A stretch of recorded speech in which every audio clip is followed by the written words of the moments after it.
Boldly revising the script, Chicago fearlessly took aim at the heart of the Pistons defense. Jordan with Dumars, takes him into the lane, hands it off to Horace Grant inside, he lays it in. Jordan putting the move on Dumars. The Bulls on fire. Detroit sounded the alarm and called upon their bench to match fire with fire. Shoots under pressure, good. And everybody's saying their bench is better than ours. They're rougher than you guys, they're more aggressive. You guys don't want to tangle with these guys. These guys are going to lose just like you did before. When it came down to play them, the bench, we took it all upon ourselves. We said, look here, we have to go out there and show it to them. Rising to the occasion, the Bulls bench would make their message clear. Oh, what a pass. Livingston from Armstrong.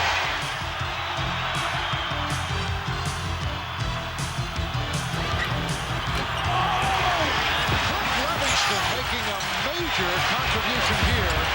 McGuire working off a double team, stopped by Purdue.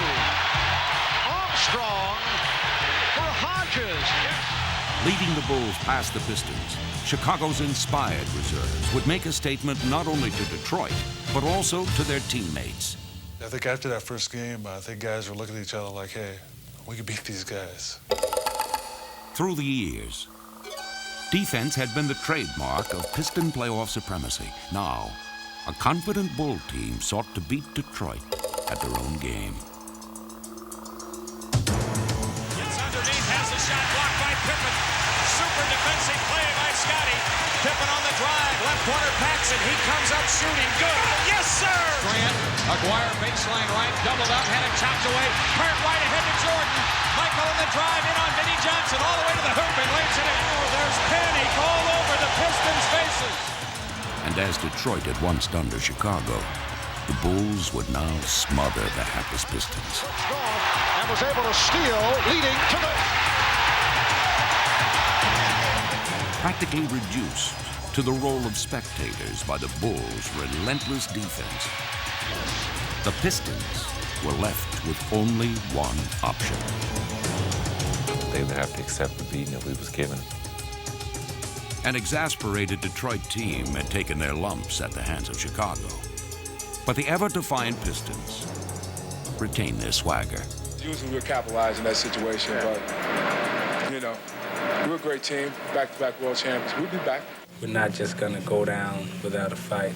I mean, a serious fight. The next game they win, if they win, it's going to be the hardest game that they've ever had to play in their lives.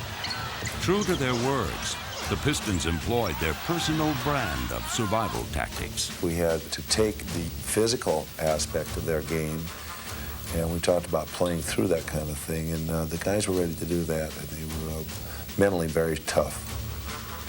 Refusing to be intimidated, the Bulls calmly executed to perfection. A battle between Jordan and Dumars, and then Jordan collided with McGuire. Shot clock is at 2. Pippen, yes.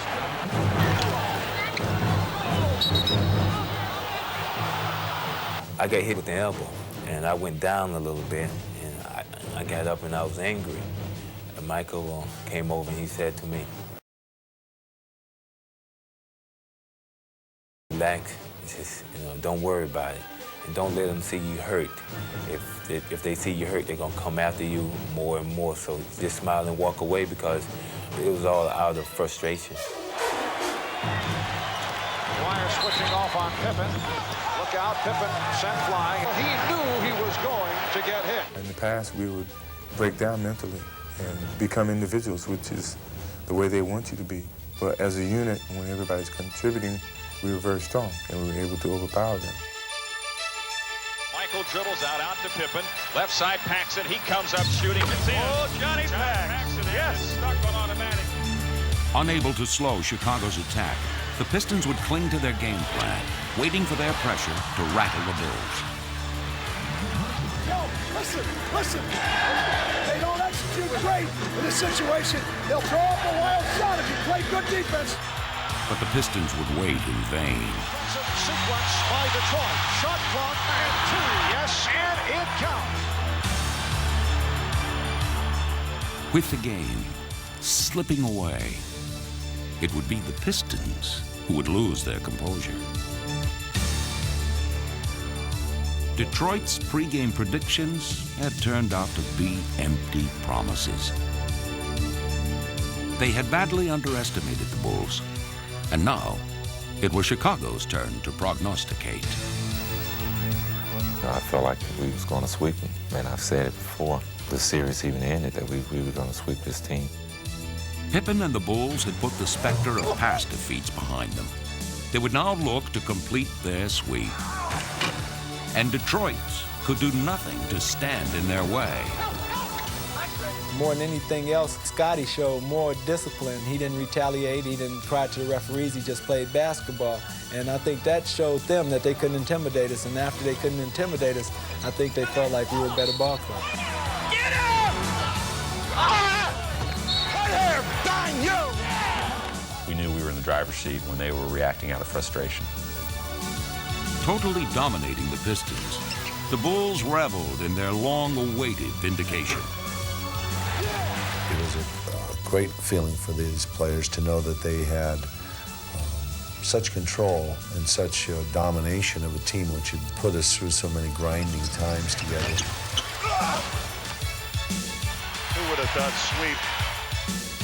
I was always very confident that we could beat this team. And I felt this year when we faced them, we were ready. You know, we believed in ourselves. We believed in the system that we've been under for the last couple of years. And it's gratifying when you get to that point. Everything that they had always thought that they could take from us, we had took it back. With Detroit's hasty exit, the Piston nightmare was finally over. And for the first time, the Bulls were moving on. To get past those guys was almost a championship, but not quite.